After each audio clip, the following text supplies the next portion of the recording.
I love inspiration and motivation, but it is the neurological equivalent of candy. It's rad. It has its place, but everyone, because those just happen to be fleeting neurological states. Yeah.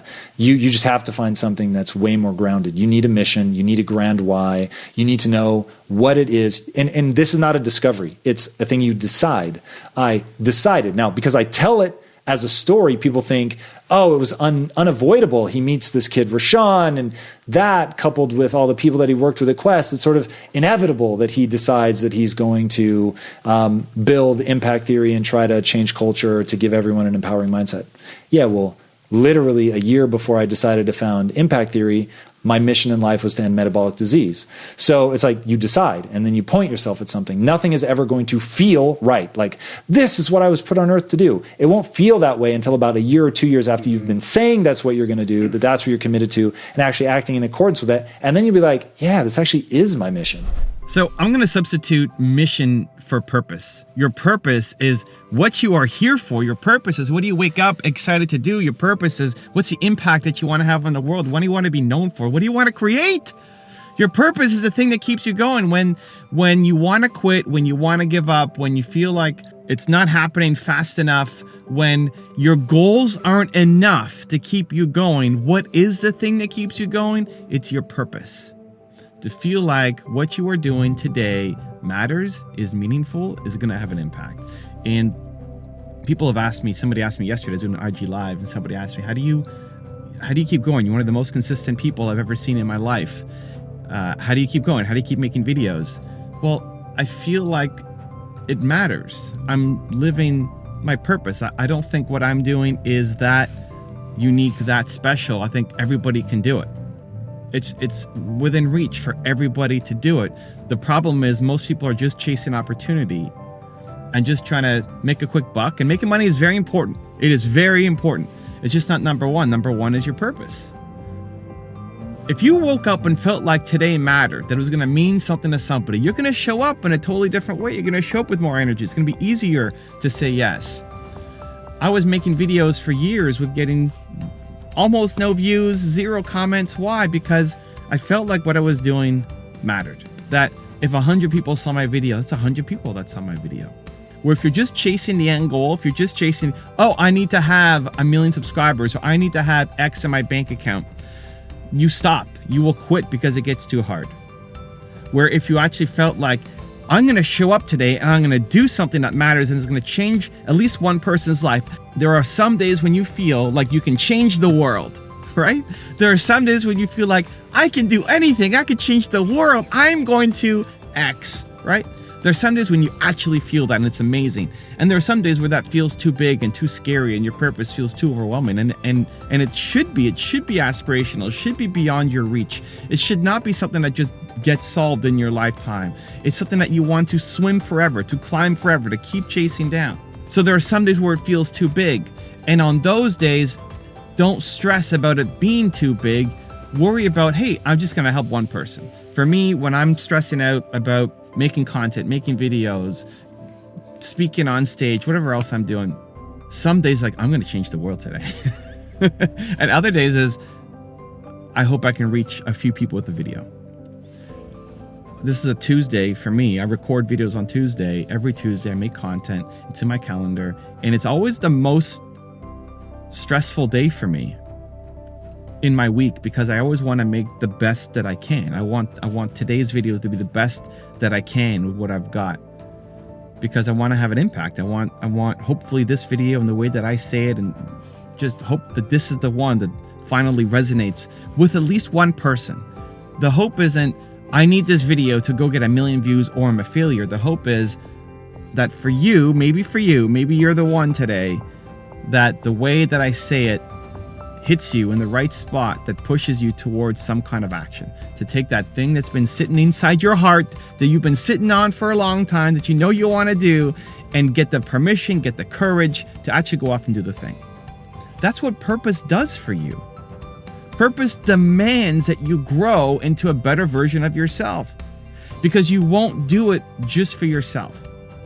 If your goals are just purely selfish, if it's just to have money in your bank account or buy a certain car or whatever. The goals just for yourself will not sustain you through the long stretches of bad times that it takes to go off and actually build something meaningful. The thing that sustains you is feeling like this is of greater service to other people than just me. Okay, so everybody has a purpose. The purpose is the thing that gets you going. The purpose is the thing that keeps you motivated. The purpose is the thing that makes you want to do something today. How do you find it? Well, finding it doesn't have to be a difficult process. I wrote about it in Built to Serve. I believe humans are built to serve, and finding your purpose comes from I call it your why, and your why comes from your pain. Your purpose comes from your pain. Your purpose is not something that changes next year or the year after or the year after. It's not what's my purpose for this year. That's a decent enough conversation, even figuring that out. If you wanted to go down that path, what's my purpose for the year? It's already more self-awareness than what 99% of the world has, but that's still not your life's purpose. Your purpose is the thing that at 120 years old, you're still obsessed about. My purpose isn't to grow my YouTube channel. I don't know if I'll be doing YouTube at 120 years old. That's too far away for me to think about. My purpose is to try to solve the world's biggest problem, which is that people don't believe in themselves enough. And when I'm 120 years old, that will still be there, and I will still be doing whatever the modern technology is, right? If it's YouTube, amazing. If it's VR, something totally different, I'll be doing that because I want to solve that problem. That's what I wake up every day trying to do. Why? Well, because the purpose comes from my pain, because what I struggled the most with was me. Oh, Nina brought some coffee. We love you, Nina. Look at the steam. Look at the steam. I bought this guy coffee. And you bought the homeless guy coffee? He said it's his birthday. It's his birthday? Yeah. Look at Nina. So special. See, she's spreading her purpose. Love it. My purpose came from my pain. I struggled so much as an entrepreneur. I felt the lowest as a human. I felt worthless. I quit on my business partner. I thought it was never going to work out. I just felt incredible pain. I felt lonely, isolated, worthless. And I did quit on my business partner. And then luckily I came back the next day and just decided I can't quit on this yet. And I'm still making all of this content, all of my material. How many years later? Let's see, that was when I was 19, 20. I'm 41 now. So 20 plus years later, still helping, still making content, still going. And it's going to be another 80 years of doing this. Because there are so many people, millions of people who are 19-year-old Evan right now struggling with the same thing. Whatever you struggled with, think about in your life the deepest, most traumatic experience where you felt worthless as a human being, the most painful emotionally moment that you had to go through. And you barely made it. You know, you didn't triumph your way through it. You struggled, but you made it, and now you're here. And you're still not where you want to be, but you're way further ahead than you used to be, right? You, right now, could go back to you from 10 years ago, 5 years ago, 7 years ago, and give some great advice. That's your purpose. To know that there are millions of people right now who are currently the person you used to be, and they may not make it through. They may not make it through like you did. You had the strength, you had the courage, you had the strategies, you found the way, and you made it through. And they may not. And they need you. They need your voice. They need your hope. They need your inspiration. They need your message. They need you in a way that they won't listen to me. They won't listen to Tom Bilyeu or Tony Robbins. They won't listen because they don't connect to us, but they will connect to you because you are like them. So it doesn't have to take you years to figure out your purpose. You don't have to go to a retreat. You don't have to go meditate on a mountain. You don't have to hire a fancy business coach. You don't have to do any of that. You already know it. You go back to the most painful moment in your life where you felt worthless as a human being, and then just deeply connect to that and feel and know that there are many people out there right now who are that right now, and they have no hope and no guidance and no leadership and no wisdom, and they feel stuck, and they feel alone, they feel afraid, they feel ashamed, they're not reaching out, they're not asking for help, and they're going and they're searching, they're going to YouTube, they're going to YouTube, they're going to YouTube, they're going to YouTube. How many times do I have to say that? They're going to Google, they're going to Twitter, they're going to Facebook, they're searching for help, for answers. You could be the one that shows up. And if you actually felt that on some days you could change the world, and on some days you could change one person's life, if you actually felt that, you will show up completely differently. Finding your purpose and living it is the thing that gives you the motivation, the strength, the confidence to show up one more day and keep going. Good luck. Also, to make sure you're actually taking action after watching this video, I've designed a special free worksheet just for this video. The worksheet will highlight all of the lessons learned in this video, as well as pull out our 3 favorite learnings and quotes that will inspire you to actually do something. The worksheet will also give you space to write down what your key takeaways are and your specific plan of action to make sure you're getting results. If you want the worksheet designed specifically for this video, absolutely for free, there's a link in the description below. Go click on it and start building the momentum in your life and your business. I'll see you there. Everything in life is ultimately malleable to some extent. We are not blank slates, so you can't just infinitely change yourself. But things are pretty changeable. As Heather Hines says, we are not a blank slate, but we are the blankest of slates. And I think that's the right way to look at it. So here's how I break it down. I've got my mission, my North Star, my proper goal, the thing I'm trying to do. Then I have what most people think of as goals, which are the paths. So I want to win a gold medal in the Olympics. That's a goal. Maybe I think I'm going to win a gold medal in gymnastics, but I find that I can't pull it off. I aged out and I never quite got there. And so I switch over to archery. I'm making this up, but this archery is actually an event where you can be successful deeper into your life. The goal, win a gold medal at the Olympics. The path, swimming, tennis, archery, whatever. And so I'm going to be flexible on what my path is. Now in business, man, let me tell you, I'm trying to build the next Disney. All right, rad.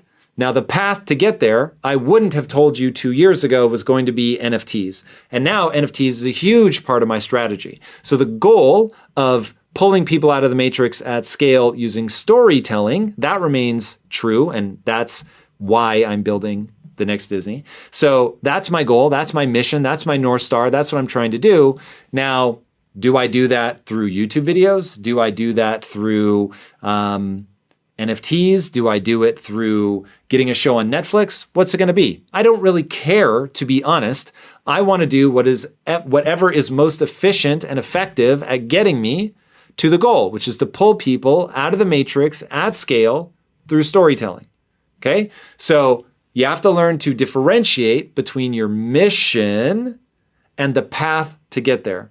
Because you could say that my goal is to, let's say, in fact, 5 years ago, I would have told you that I want to have printed comics in comic book stores and absolutely killing it. I want one of those comics to be turned into a major motion picture that ends up in theaters. And that would be one path. But now I'm like, I want to do an NFT, forget about printed comics. They're absolutely laughable. We do web comics now, but that was a whole big transition that I wouldn't have anticipated. So that was already one switch of, some would say goal, I would say path. Now NFTs has become a huge part of that. And so not focusing on the web comics in isolation, but the web comics and how they can feed into the NFTs, or even the NFTs can feed into the comics. And then how we translate that ultimately into, let's say, a series that's going to end up on streaming. Okay, so a lot of the elements, if you'd asked me 5 years ago, would have sounded very different than they sound now. So I don't think of that as, I would never want those to be fixed, where it's either I get printed comics to work or I don't. It's like you get in there, and if it doesn't make sense anymore, there was a whole host of reasons why it didn't make sense to pursue printed comics, but I didn't know until I failed at printed comics. So that's another thing to think about, because by getting in there, trying it, and seeing what the problems were, I was like, wow, why would anybody do this? This does not make sense. This is absolutely antiquated. This is the past. I want to be involved in the future. But I needed to get in there and do it. And until I did that, I wasn't going to be able to figure those things out. I couldn't think my way through that problem. I had to feel my way through that problem. So that's really the key. My North Star, my mission, that's pretty static. And I won't say that it never changes, because it was When I was at Quest, it was ending metabolic disease. I moved over to impact theory and it became pulling people out of the matrix at scale using stories. Okay. So 2 different things. Was able to pivot that. But now once I'm in there, until I give up on my North Star, which something absolutely major would have to happen, meaning I would have to believe it is no longer worthy of pursuit. Now, if I believe it is no longer worthy of pursuit, then I will change it. Or I'm not having fun pursuing it, whatever the case may be. But my paths are just questions of good sense. What's working? What's not working? What can I change to get there more efficiently, more effectively? So don't allow yourself to get bogged down in a path which should be easily discarded, but don't give up easily on a mission which should be far more firm. All right, focus on value. Only value is sustainable. You want to make sure that you're delivering value at every touch point. Your customer service should deliver value. Your marketing message should deliver value. Your advertising in and of itself should deliver value. Your ads should be served to the people who, even though they can skip it after 4 seconds, they don't. That's when you're actually delivering value. People used to ask me like, oh, how do you get rid of the negative voice? I'm like, I don't know that you want to. Like the negative voice is a powerful reminder to practice gratitude. It's also a good reminder that maybe something is wrong. Maybe you are doing something wrong and you should adjust and you should rethink. I was just about to say that sometimes your negative voice is what protects you. Sometimes. Yeah. Not all the time, but there can be times when it's protecting. In fact, I'll say it like this. It probably does protect you all of the time, but it's so repetitive that you touch this issue and now we're into the 9,000th replay of this. That's where it becomes stupid. And so the one thing, yep, cool, got it. I do need to work on that. You're absolutely right. And then just letting it go, right? And not clinging onto it, not beating yourself up over it and all that stuff. But it has a use, which is why it's so powerfully with us. The man on top of the mountain didn't fall there. It's so tempting to look at people that have achieved the extraordinary and dismiss them as being more talented than you, better than you. But what you need to see is the simple truth. They've worked harder than you. Once you understand that they've just put in an inhuman amount of work and that the only thing that distinguishes the people that are on top of the mountain, the people that have really done something that's going to last, is that they put in the effort. They work on themselves. They understand that through discipline and effort over time that we can get better. That is the human condition. That is the thing that I find most beautiful about being a person is it doesn't matter if you're bad today. It doesn't matter where you start. It only matters where you're willing to go and the price that you're willing to pay to get there. And once you buckle down and you assure yourself and back it up with action that you're willing to pay any price to achieve the things that you want to achieve, then you'll really be living a limitless life. Elon Musk talks about, in his business, it's all about breaking things down to the physics. If you sell to people, the physics in your world is psychology and understanding what motivates them. So your company needs to have a why. If you know Simon Sinek and his brilliant book, Start With Why, you'll know what we're talking about, the golden circle. Most people know what they do, they may even know how they do it, but they oftentimes don't know why they do it. Why did we launch Quest Nutrition? Because we wanted to end metabolic disease. Now, nobody knew that from looking at a protein bar, but our marketing material was about that. We didn't do features and benefits. We said, stop sacrificing. We said, you should hold food companies to a new standard. It's ridiculous that food companies aren't engineering new equipment to make food that's both good for you and delicious. It's just ridiculous. Nobody's held their feet to the fire. People have been buying the same junk products for years. They're not going to change unless you force them to. And so we came along and said, we're going to be the bearer of standards.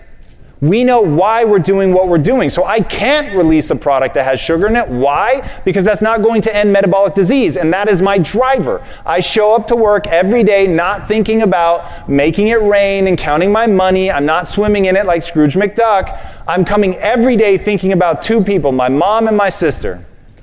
And I ask a very simple question. Is this advantageous for my mom and my sister? Yes or no? If it is, I do it. If it's not, I don't. Now, a lot of times, what's advantageous for my mom and my sister was really expensive. It was super annoying to have to do it because it was like you watch your profit margins like, oh God.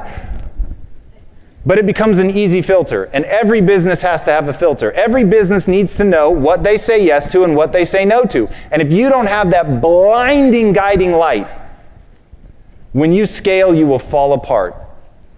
And the reason you will fall apart, your customers won't know who you are. They won't know how to communicate your message to somebody else. Your employees won't know who you are. They won't know what to communicate to each other, let alone the outside world. So it has got to be blinding. You have to be able to write it down. It has to be super clear. It's got to be direct, and it's got to be meaningful. And it has to be real. It's got to actually be something that drives you. We all have to understand is at the end of the day, the only thing that matters is how good is your product. Whether you're trying to build a company or you're trying to be a kick-ass employee or you're trying to be the best parent of all time, at the end of the day, the only thing that matters is getting good. The only thing that matters is actually delivering an extraordinary performance. Until you get to that point where you can actually knock it out of the park, until you get to the point where you can captivate people with what you're able to do, you haven't gotten anywhere. If you want to be great, if you want to leave a legacy, if you want to be remembered, you've got to focus on the acquisition of skills. You have to focus on actually getting good. That's the only thing that's really going to capture people's imagination. We all come to a relationship with like expectations about how we think people should act. And unfortunately, we don't recognize our expectations as expectations. We recognize them as truth. This is how the world is. It is how the world should be. And when we think that they have those same beliefs and values and rules and all that. And so given this scenario, there's only one way to act that is certainly obvious. And so when the person doesn't act like that, we take it personally, like, whoa, do you not respect me? Do you not love me? Do you not care about me? And it just isn't that. They have a different set of beliefs and rules. There's enough nuanced difference that they're not, if they're intending to hurt you, you have a whole different set of problems. But assuming that they're not intending to hurt you, then you have a communication problem. So Lisa and I actually define our terms. So we have a few words in our marriage that they mean something. So if I say, hey, baby, it's important to me that you leave that, glass of water on the table, then she just wouldn't move it, period. Simple as. Like the word important like comes in all caps with exclamation points glowing red. Like that's like when we say it, like it's a drop whatever you're doing, like it's important that you do X, Y, or Z. Now the big thing is when you define a word like that, you can't ever abuse it. So like, I would never say it's important to me that you leave it. It's gotta be just extraordinary. Like how many times do I tell her something's important in a year? I don't know, 6, 7 times in a year. So it's like, it's really gotta be limited. And then another one is promise. If I say, I promise I'm gonna do that, dude, I'm going to do that. Like there's no two ways about it. So you never throw around promise ever under any circumstance. And so, dude, it's like you really, really have to be hardcore. And the other way that we use promise is if she says, how does this dress look on me? I'm like, yeah, it looks great. And she's like, you promise? Then it's like, all right, it makes you look fat. What can I say? You know what I mean? It's like, but then you cut to like the chase on something. Now, the thing is, you can't say that all the time. You can't be like, how's this dress make me look? Fine, promise. What do you think of this dinner? You like it? Yeah, I love it. Promise. Like if you're doing that, it loses everything. Totally. But if you're saving it for like, in fact, God, I almost don't remember the last time I asked Lisa to promise something like that. But you know that you haven't. We certainly use it more in the early days of our marriage. But even then, like how many times a year? 3 or 4? I mean, it's like, but it really forces you to respect these things that you make sacred in your relationship. For the person who's stuck, for the guy or gal who's in the cubicle, who hates their job, is in a dysfunctional relationship, is in debt, whatever the case may be, desperately wants a way out, a way forward, a lifeline. Where does that process begin for you? Like, what is the advice that you give that person? So it begins with believing or acknowledging that humans are the ultimate adaptation machine. So the thing that has made us the apex predator is not that we're stronger. It's not even that we're smarter. In fact, the quote often attributed to Darwin is that, it's the survival of the fittest. He actually didn't say that. What he did say was, it's not the strongest of the species that survive, nor the most intelligent, but rather the most adaptive to change. Now, the reason that humans are the apex of all apexes is because we are the most adaptive species to change. So if you know that, then becomes infinitely less important who you are today. And what matters is, who do you want to become, and what price, and the price being the time and energy that you're going to put into acquiring the skills to become that person. So imagine the person that you want to be, how would they act? And then start acting like that. If the person that you want to be would leave their job and, regardless of whether they had a safety net, burn the ships and go after something new, then that's what you should do. If the person that you want to be would start working nights and weekends because they very much value having a stable income that they can provide for their family or themselves, whatever, but are going to be disciplined and spend nights and weekends to get the skill set to go be more valuable somewhere else or to start their own company, whatever, then do that. Social media is going to allow you to have real, meaningful relationships with your customers. I will tell you one very fast. In the very early days of Quest, when all of us had to go out and actually make the bars, I'm out making bars, our chief marketing officer's out making bars, like everybody's out there. There would be periods of time where we wouldn't respond to somebody on Facebook, but this one woman started responding. And we thought, wow, that's so weird. Did somebody create a fake account? Is that one of you guys? And everyone's like, no, man, we didn't do that. That's a real person. And she would tell people oh, don't worry, I'm sure they'll get back to you quickly. They're a really great company. And we were and this is early 2010. We're what is happening? And so we reached out and said, hey, we want to put you on payroll. She's like, I don't want to be on payroll. And I'm like, whoa, okay, now I'm getting freaked out. What do you want? And she was like, I just want you to continue to deliver a service. I'm a nutritionist and I use your bars with a lot of people. I just want to make sure that you're around. So we developed this really cool relationship with her. We all got to know her. She held us to a standard. She was not always nice. She was always fair, but she wasn't always nice. If we were doing something poorly from a product standpoint, weights and measures will let you ship product that's heavy. You just can't ship light. Okay? So imagine you get your bag of Doritos. Your bag of Doritos is going to be heavy. It's never going to be light. Now, so we're thinking, okay, cool, we have to comply with weights and measures, but we're a health and fitness company. So people are like, if I'm buying 60 grams and that's what I have in my diet plan, I want to make sure I'm eating 60 grams and not 65. And so she would call us out on it. So we ended up buying a piece of equipment because of that relationship that we had with this woman that we'd never met. And then one day she went silent. We wrote to her mom, hey, is everything okay? And her mom said she passed away. She was 28. And I got really emotional. And I'd never met her. And I'm not that guy, but I got legitimately emotional. And I wrote a manifesto. And I said to everyone in the company, basically, we exist to serve these people. Every one of them is trying to do something that we may know nothing about. And they're using our products. And so we started celebrating her. Her name's Joy Ramita. We've been doing it for 4 years now. The Joy Ramita Superfan Award. We bring somebody in that's been amazing to the community. We just give them a big blowout party at our headquarters, give them behind the scenes access to cool stuff, just to say thank you. And that's when we really realized it may not be the kind of relationship you have with your mom or your brother or your sister or your spouse, but it's meaningful, man, in a way that business relationships haven't been since the local general store and you saw the same people come in every day. It really is if you can flip that switch in your mind and see it as something beautiful, I'm telling you, it will open you up to a whole new way of interacting with your customers, because there's a lot of amazing stuff going on in your communities that you may not even know about or that you could really feed into and build into something amazing. And if you stay focused on it being a community of people that are supporting themselves, each other, and your company, then you can do some pretty incredible things. Being honest, even when it sucks. Because let me tell you how many times it's going to be where if you just lied, oh God, it would be so much easier and you would probably get away with it. But the way that I explain lying to people is you get away with it 50% of the time.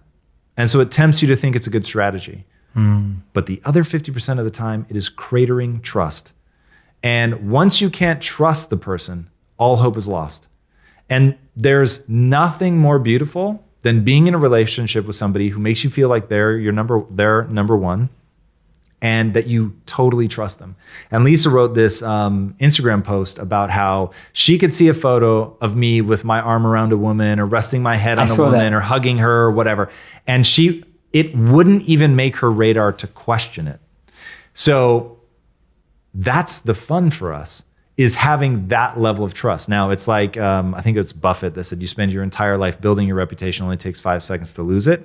So it's like, we're so careful.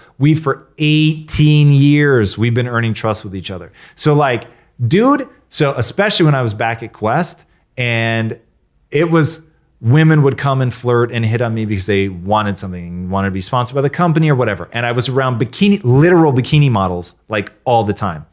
And so if ever there was going to be a moment of insecurity for my wife, it would have been that period.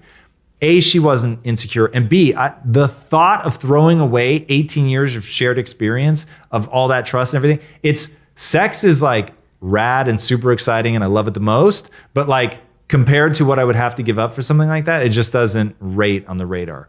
So, and by the way, something like I'm saying now, which most people would hide from their spouse. Oh, yeah, of course I find other people attractive. What are you talking about? Like, we just openly talk about that. Like, she'll nudge me and be like, oh my God, don't you think she's hot?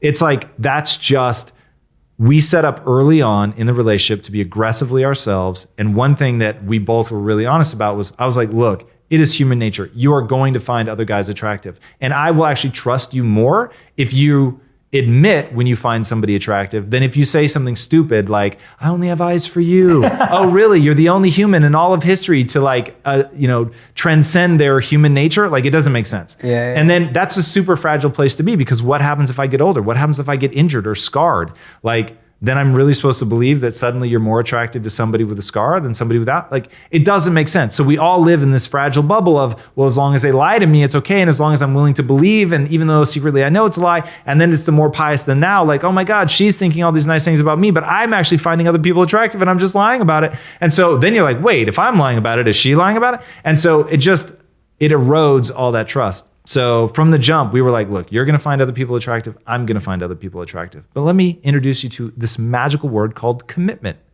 Now, I'm with you because I love you, because I respect you, but I'm also with you because I'm committed to you. And so you don't have to worry that I'm going to be looking over my shoulder for a more attractive woman. There are going to be more attractive women than you, for sure, especially as you age. Who the cares? You're my wife. We have shared an experience. We've shared a life. We've built this around each other. And commitment means something to me, going back to having that code that you live by. And the rules and the code that I live by, I'm never going to betray that. Yeah. So it's like, we've always said, I may break up with you one day, because I'm not saying that like, oh, there's nothing you could do that would make me break up with you. For sure there is. But I'm never going to cheat on you. I may come and say, I'm breaking up with you because I'm going to go have sex with somebody else, but I'm absolutely not going to go have sex with somebody behind your back. Never going to happen. So like having that trust and knowing who the other person is, like all that stuff is super meaningful. And look, there's just more and more and more stuff, but those are some big ones. How do you process issues? Do you have a system on what you go through? Something happens, something comes up in your brain. Is there a step process you go through? Yes. What is it? Starts with a goal. So what is my goal? Well, first it starts with clearing the emotion, because probably whatever I was told just had some emotion. I recenter myself. The thing that I probably repeat to myself the most is, you can do anything you set your mind to on a long enough timeline. So I know I can learn anything. So if the thing that hits me is overwhelming because I'm scared, I don't know how to do it, you can do anything you set your mind to. So at the end of this thinking through is going to be the question, are you willing to set your mind to it or not? And then I identify, okay, what's my goal? Does this move me towards my goal, yes or no? I think through the process of, has somebody done it? Is there already a well-laid path from where I'm at to actually completing this? Which is how I decided that we were going to take on Disney, because looking at the only studio ever in the history of time to be disciplined enough to only tell one kind of story from 1,000 different angles, so much so that they gave birth to Americana, is Disney. No other studio. Everyone else is all over the map. If I say I'm going to go see a Sony movie or a Paramount movie, you don't know anything about it. But if I say I'm going to go see a Disney movie, you already know something. So their name brand means something. So I could see, oh, there's a path from where I'm at to the impact that I want to have. So I throw that out just as a reminder of the path that I'm walking, more than I have some particular obsession with Disney. Fascinating. And by the way, in your mind, do you see it already, that vision becoming a reality? No question. No question.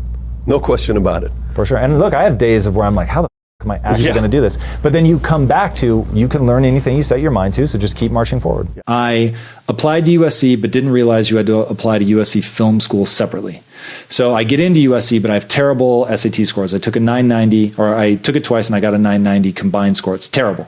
They do it differently now, so people don't realize just how bad that score was. That sucks, actually. That was atrocious. Yeah. And so when I looked at the film school, it required a 1300. And so I was like, whoa, how am I supposed to get in? I go see the school counselor at USC and they say, listen, Tom, stop, because I was taking film classes, the general education classes. They said, immediately stop taking those classes. You are not going to get into film school. Not words like that, those words. They said, statistically speaking, you're more likely to get into Harvard Law than you are to get into USC Film School. The number of people that apply is ungodly. The number of slots are tiny. You're not going to get in. You're going to end up spending a 5th year here because you will have wasted your time. And I said, okay, I'm going to get in. Thank you very much, the stubbornness in me. So if you say I can't, I'm going to. And I said, there's got to be a way to figure this out. And I found out that one of the teachers that was on the admissions committee would let you join him for lunch. So I joined him for lunch, and as much as I can't believe this, no one else did. It was just me. And so I'm sitting down with him and I'm like, all right, look, dude, here's the situation. I want to get into film school, but I got a 990 in my SATs. He was like, Tom, what does SAT stand for? And I said, Scholastic Aptitude Test? He's like, that's correct. It's meant to tell me how well you're going to do in college. So there are 2 admissions periods. One is you're coming into college, in which case I care deeply about your SATs. And then the other is as an incoming junior. He said, you've already missed the freshman window. So your SATs don't matter anymore. What I want to see is how good of grades can you get? Because that tells me how well you're actually doing in college. He said, I don't care if you're already a good filmmaker. We want to make you a good filmmaker. I just need to know you know how to learn. So he said, get good grades. So I locked myself in my dorm for the next 2 years. I didn't drink. I didn't party. I didn't date. I didn't do anything but study. And I studied like a beast. And at the end of those 2 years, I either had a 4 or like a 3.95, something crazy. And so I got into film school. So now I'm like, all right, I told you I was going to get in. I got in, and I did it in a clever way. I went and asked the guy what I had to do. He told me. I did it for 2 years. I was crazy disciplined, and it worked, man, and I'm here. There are 3 production classes that you have. You've got a 290, a 310, and you crew a 480, which is a senior thesis film. So I do my 290s. They're pretty good. And I start getting attention from my filmmaking. So in 290, people are like, man, this kid, he's kind of one to watch. Because my 290s were so good, for 310, you have to partner with somebody. Now, you have to either be a director or a cinematographer. Now, needless to say, everybody wants to be a director. But then if you're not going to be a director, if you're going to be a director, you want to get the best cinematographer. And so what ends up happening is the people that can't get a cinematographer end up being cinematographers. So a lot of times, like, people sort of make do.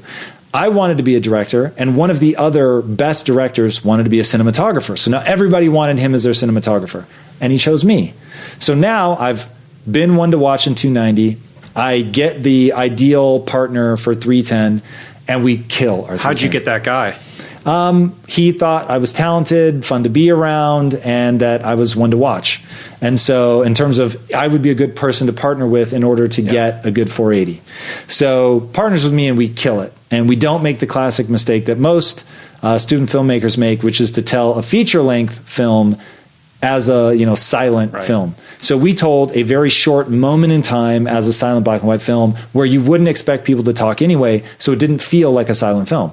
So people love it, does very well. We both get top-level crewing positions on a 480. We both crush that. And both of us actually end up getting selected. Only 4 people get chosen for a 480.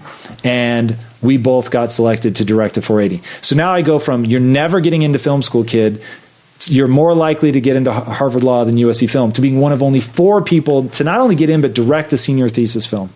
So, right? I'm killing it. Tom, what are you talking about? You failed at film school, baby. You did everything. You were one to watch. And I was like, man, I'm making it. I'm going to graduate. I'm going to get my 3-picture deal. This is going to be amazing. I'm naturally talented. I knew it. Everything has proven to me that I have natural talent as a filmmaker. Fixed mindset all day, but who cares, baby? Because I got the talent. Then I go into the 480 as a director, and I up. And I crash and burn so spectacularly that people are taking snippets of my film and cutting them into what we would now call memes. But at the time was just like mean to be funny. And they would like screen it in front of the class. People would be pissing their pants with laughter because it was so bad. And I was having like basically an emotional breakdown. And I called my mom from the middle of the school. I'm laying on the ground on a payphone and I'm like, my life is over. And I'm going to graduate now from film school with no senior thesis that I can show anybody. And this is a point in filmmaking. There's no like digital filmmaking. No one's ever made a film on digital before. That doesn't exist. If you want to shoot a film, minimum for a no budget film is $100,000. That might as well have been $100 million. So I graduate. I steal my master, by the way, which I still have because it is that bad. I know when people hear this story, they just think I'm being humble. I'm telling you, just should like put it my on SATs, YouTube. over my dead body. Oh, come on. Like everybody Now that you've has told that the story. one thing. I've told the story many times. I think my wife has seen it, but only once. So yeah, over my dead body, the thing will never be seen. Although I have to admit, like at some point, maybe it'd be cool to show once I have something that I've done that I'm proud of, I might show it. But you could make that part when you give presentations. Just show a clip of it. Yeah, you're absolutely right. Anyway, sorry I interrupted you. No, not at all. So I steal the master because it's that bad and I never want people to see it. And I graduate and now I feel lost. And I'm like, I'm never going to break in. My life is like, I had one shot. I actually made it and I totally messed it up. And so it's over. I'm never going to be a filmmaker. And that was my identity. I was a filmmaker. And so now that was gone. And I was like, wow, I don't know what to do. And so I was sliding towards depression. I would lay on the floor of my unfurnished apartment because I couldn't afford to furnish it. And I remember the feeling of the vinyl carpet smashing into my face because I would just lay there for an hour, 2 hours at a time. And I was like, yep, my life is over. I don't know what to do. I'm sliding towards depression. And thankfully, I started reading about the brain to avoid sliding towards depression. So now there are two ways to look at my film career. One is, dude, against all odds, you became through hard work and discipline, not because anything was given to you. People told you would never do it. And you worked and worked and worked and you got it and you did it. And you were one of the 4 people selected to do a 480. And the amount, even though your 480 wasn't good, the amount that you learned from that 480 transformed you not just as a filmmaker, as a human being, and became one of the most transformative, revolutionary things that set you up. That's real. That story is there in what you just heard. The other story is you got arrogant, you got cocky, you believed you were the next John Woo, that you could roll up on set, that you were naturally gifted, you didn't have to work, so you hardly broke your script at all. I wrote the script in like an hour before having to turn it in to be considered. I never touched it again until the first day of shooting, didn't storyboard, nothing. Just rolled up and thought, I'll know where to put the camera, it'll all just feel instinctive and intuitive. And so I went and nothing was working. It was all garbage. My crew didn't believe in me. The film was falling apart. Teachers tried to save me, but couldn't get through to me because I was so convinced I know what I'm doing. And it just turned into a pile of garbage because I have no talent. Now, both of those scenarios are true. It is true that at that time I did not have talent. Now, it doesn't mean I couldn't develop skill, but I didn't have talent. Mm-hmm. So which story do you repeat to yourself? For the first probably 2 years after I graduated, I repeated the I'm not talented story. Then I began reading about the brain and realized, oh, I just haven't developed skills yet. And so then I began to change the story and to focus on the discipline and all the things that I'd learned and all that. But both are true. And so what I tell people is, because you're more likely to believe something negative, don't even worry about what's true. Worry about what empowers you. When it comes to just yourself, I'm not talking about, fake news or, a post-truth world. I'm just saying for yourself. Both of those narratives are based on facts. So the truth of one or the other doesn't matter. One is empowering and one is disempowering. Act in accordance with the one that's empowering. Your mind begins to lay down patterns over time. Neurons that fire together, wire together. So if let's say you want to do public speaking, and you get nervous every time you're about to public speak, then you begin to develop this Pavlovian response of anxiety as you go to speak. But you could interrupt that pattern. You could find ways, whether it's taking a much more confident posture, which there's all kinds of amazing research on how just your posture, changing your posture, creates a different internal reality. Going back to you're creating the state that you're in. If you're sitting like this and you're allowing your face to take on this really droopy, sad posture, it's very different. What you feel is very different than if you take an open, confident posture. If you hold your face in a very optimistic, upbeat, I dare you, try to be really pissed off and laugh out loud. It just doesn't work. Understanding that all of that stuff is intentionality at play. It's you choosing what you think. It's you choosing what you believe. It's you choosing what you feel. And all of that stuff has a material impact on the world around you. Take meditation. I eschewed meditation for years. I thought it was the dumbest thing in the world. I tried it, didn't make any sense to me until someone explained what I was really doing was gaining control over my autonomic nervous system. Because right now, so much of your life happens in the subconscious. The vast majority of the data that your brain processes is done subconscious.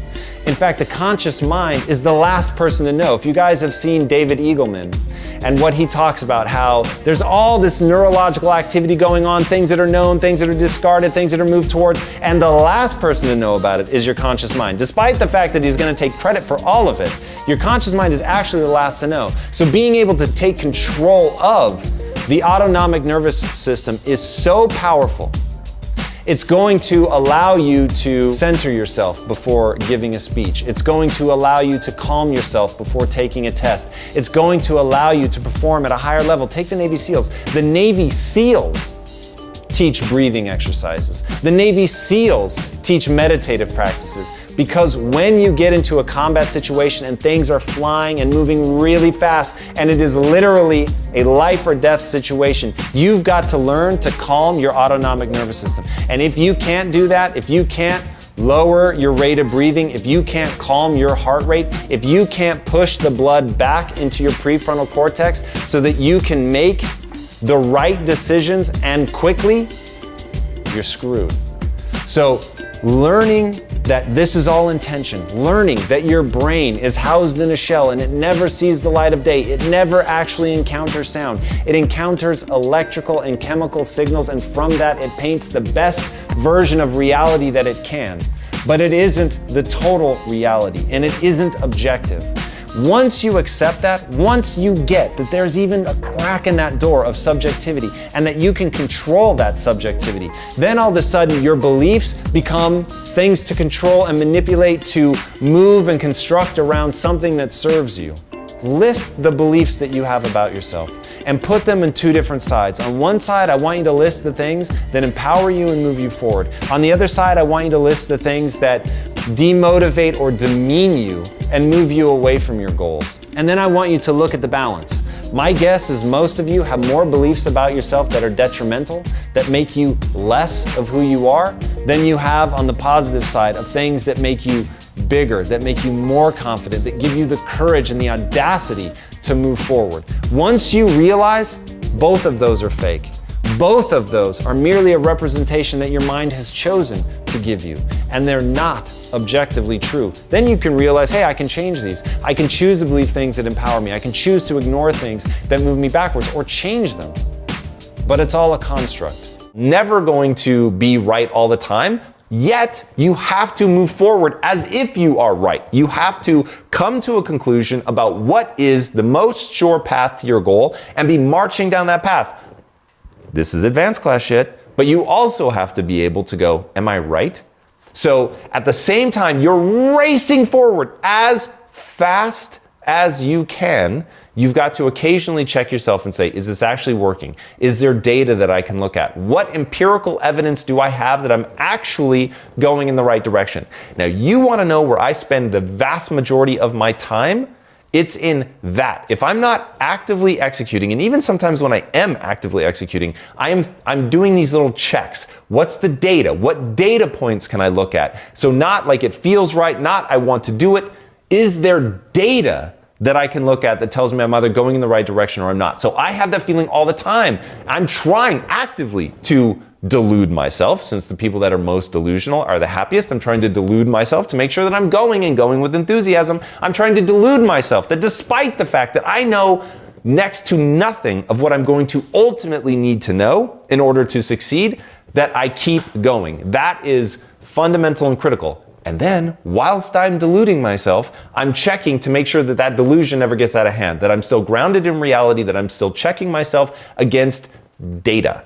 And all of those things are going to be what allow you to keep this from spilling over into something that's counterproductive, because there is a level of delusion that's useful, and then there's a level of delusion that is, it's going to break you down. It's going to take you in the wrong direction. So you've really got to check yourself against that. Now, getting good at that is not easy, but leaning on data. What is the external world telling you?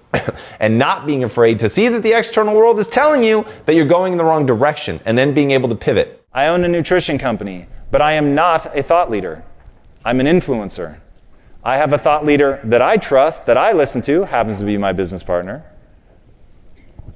But I'm the one that then translates that for the masses. So when you're trying to build a community, the person you're looking for, at the top, you want to make sure the thought leaders believe in your product. So you're going to send it to them. You're going to explain it to them. You're going to make sure that your product is real, because they will smell BS a mile away. Now, if they're into it, and then you go after the influencers, who will then ask the thought leaders what they think. Thought leaders will give it the green light. The influencers then will begin telling the masses. Influencers in my world are people with six-pack abs. They're the guy at the gym. They're the girl at the beach in the bikini. People that other people walk up to and say, whoa, what did you do to get in such great shape? And we wanted to make sure their answer was, I ate a Quest bar. And that was how we grew the business. And we wrote individualized letters to a bunch of influencers and a bunch of thought leaders saying, hey, we know who you are, which, by the way, we were very sincere. It was all real. We know who you are. We think this product brings value to you and the people that follow you, and we just want you to talk about it. If you hate it, tell people you hate it, and if you love it, tell them you love it. All right, you want to find your 1,000 screaming fans. The 1,000 screaming fans are those influencers that are going to get attention for you. Identifying them, most people think of these people as getting to your 1,000 screaming fans for you.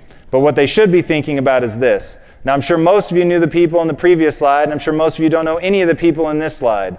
But this woman here, anybody know who Jenna Marbles is? Show of hands. I hear a couple of yeses. There we go. All right, Jenna Marbles has a daily reach of 20 million people. That's bigger than the biggest show on TV. That's crazy. This is the world of social. It seems hidden to most people over 35, but it is in plain sight. These are the people that you're going to be going after. Jenna Marbles, we sent her dogs' sweatshirts and a whole stack of our product. Now, why did we send her dog sweatshirts? Because her dogs are little chihuahuas, they're skinny as hell, and they always look cold. So we had some custom-made sweatshirts sent to her. She loved them so much, she started promoting the bars and showing people what we had sent her and thanking us. Now, no money exchanged hands.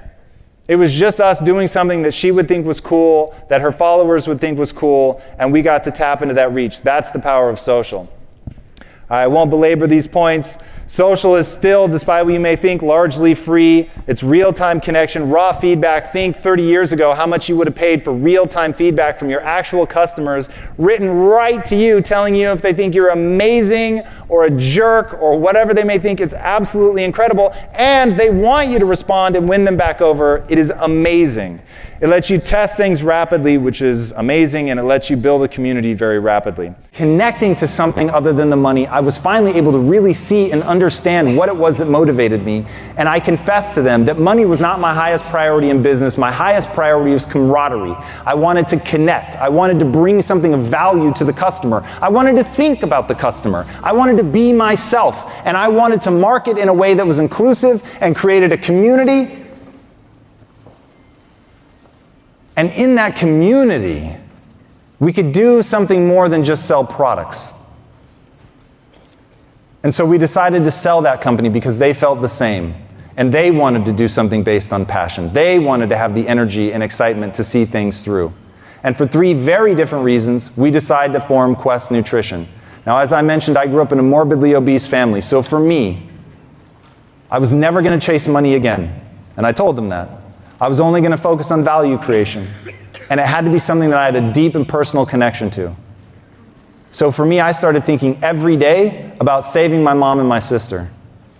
My mom and my sister are both morbidly obese and have been essentially my entire life. And I knew that I was going to lose them too soon if I couldn't solve the problem of how they ended up there. I wanted to give them food that they could choose based on taste, and it happened to be good for them. The only thing that would get me out of bed 15 years before I'm capable of building a $1 billion company the only thing that got me out of bed was shame. So you have to understand that people had not misidentified me. This is not a story of someone who was born extraordinary. People just couldn't see it, that I was secretly this amazing person who was just waiting for their opportunity to shine. This was somebody who was lazy as had no idea what they were going to do with their life.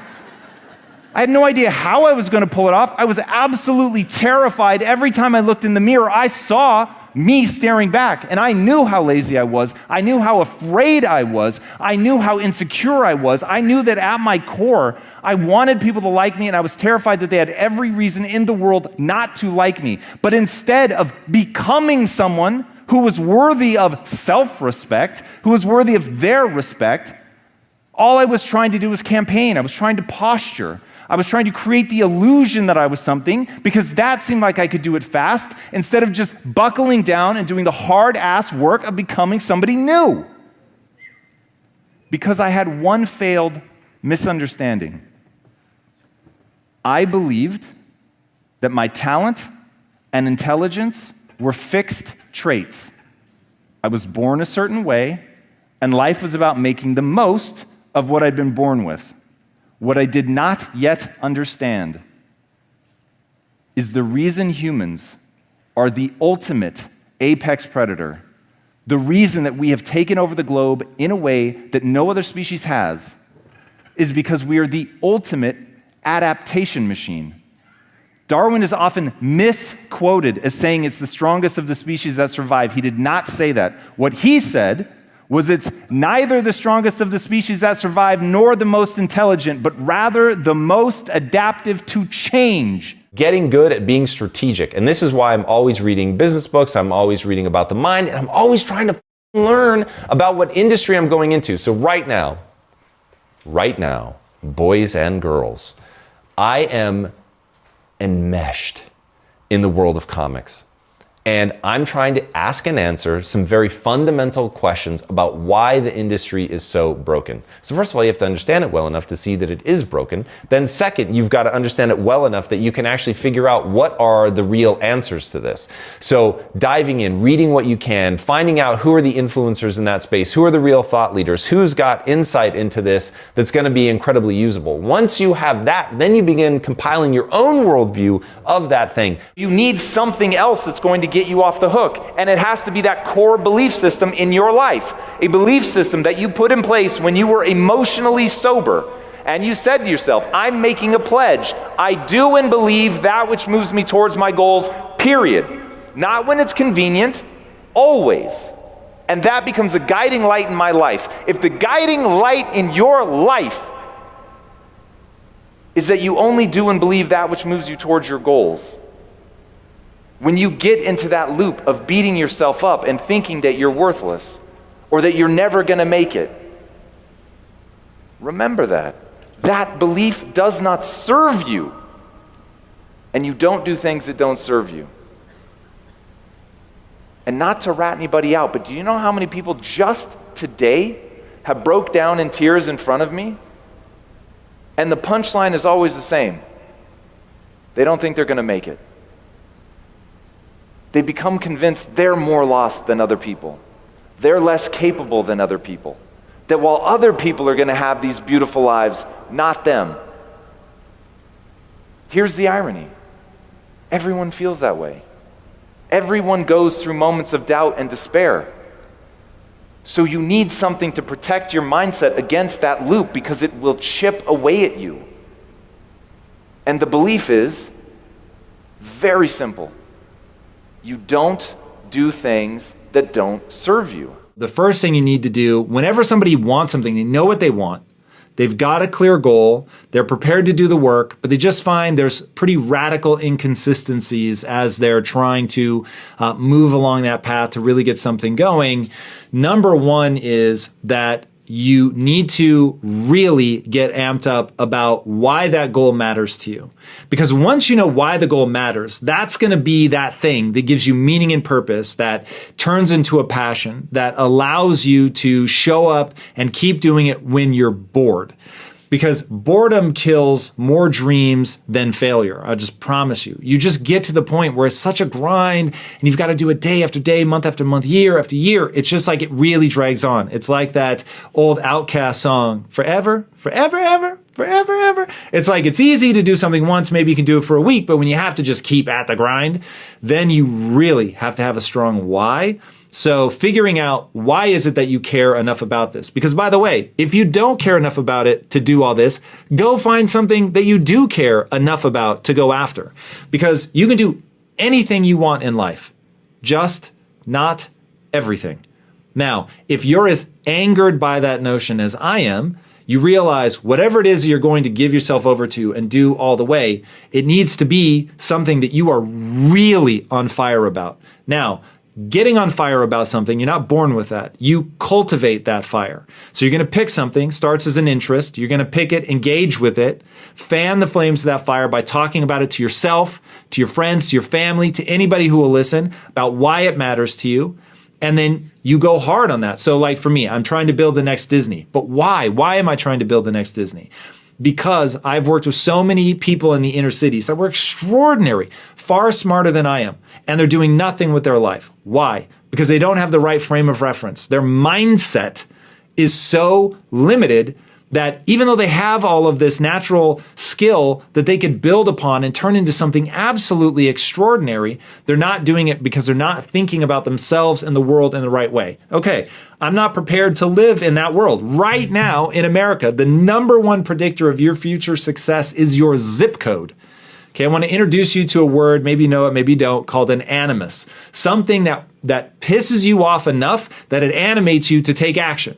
Now you want to find something, a spark of something, and really turn that into this raging inferno of I am not prepared to live in a world where that's true. And now I'm going to show up every day and I'm going to fight. Make sure you focus it, get it specific to a person. Don't let it be abstract. Who's someone you know and love that's struggling with that thing that you want to put an end to?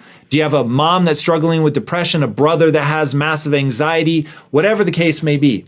There's something out there that animates you, that you want to fix, and you attach that to a person that you love and care for. Why? So that on a Friday at 2 a.m. when you're exhausted and you're bored and you know you need to show up and have the discipline to see this through, you don't want to be thinking in the abstract.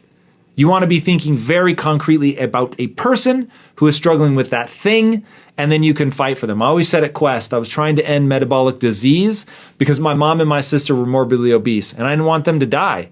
So at Friday on at 2 a.m., I wasn't showing up thinking about protein bars. I showed up thinking about them.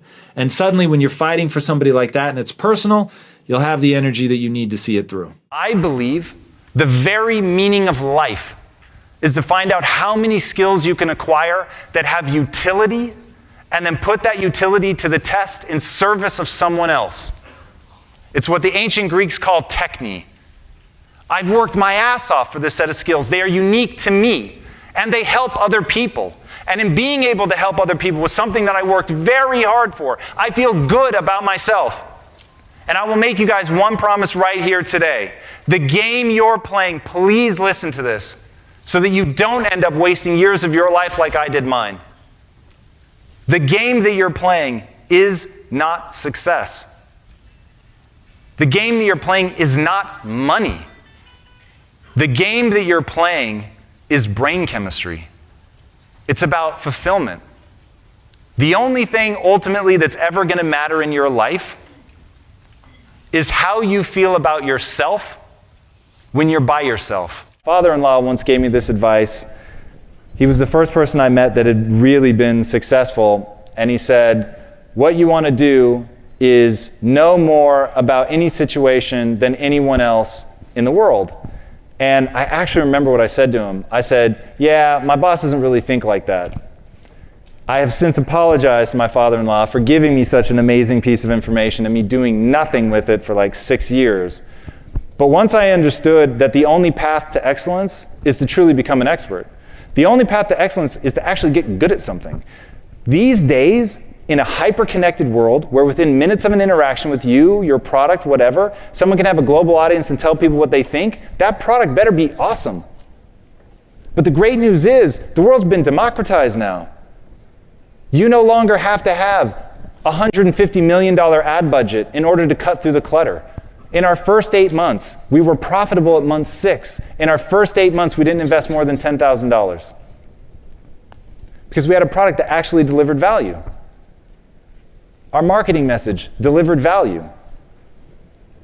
And if you focus on that, if you focus on making something that's better than what other people are doing, now you really can cut through the noise very, very quickly. And you gotta grind, baby, grind. That was me for almost 2 years. People see where the company's gotten, they see me up giving speeches, but what they don't see is that in the middle of the night, my hands used to wake me up cramping closed. Because all day, I was making protein bars. And in the very beginning, we were running the technology company during the day and then going and making protein bars by hand at night with rolling pins and handheld blades that we cut the bars and then wrap them 3 at a time. We wrapped them 3 at a time. We would make 1,200 bars. I think 9 of us made 1,200 bars over a 6 or 7 hour period. Now in a day, we make 1.5 million. But that's where it starts. It starts with the willingness to persist long after it's boring. It starts with the ability to focus on your end customer long after you're exhausted. It starts with the ability to think about those people that you really want to serve when you're scared and have no idea how you're going to pull it off. But you chose to believe that you could do it. You chose to believe that. And because you chose to believe that, you were able to achieve excellence. Going out and doing the hard things to see how much of your potential you can actuate, pursuing greatness in a very specific direction is, I believe, the only thing that will make people happy. So when I look at depression, anxiety, all on the rise, all rampant, people feeling lost, not knowing what they want to do, where they want to be, the answer is decide you're going to be extraordinary at something because it gives you more energy than it takes. And there's a whole process, I'm not going to go into it now. But get that thing in your life and then go after it with everything you have, with total disregard for balance. That you pour yourself into it in a way, you give yourself over to it.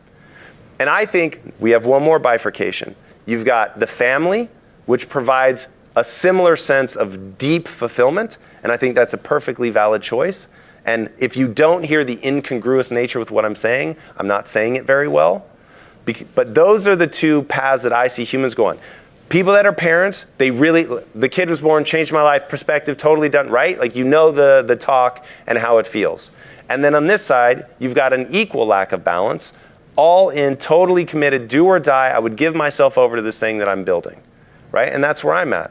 I've chosen not to have kids, it's not the path I'm on. But I've given myself over in a similar way and I get a similar sense of deep fulfillment. If you want to see the recent one-on-one interview I did with Tom Bilyeu, check it out right there next to me. I think you'll love it. Continue to believe, and I'll see you there. I was worth $2 million on paper, and I'd never been more unhappy in my life.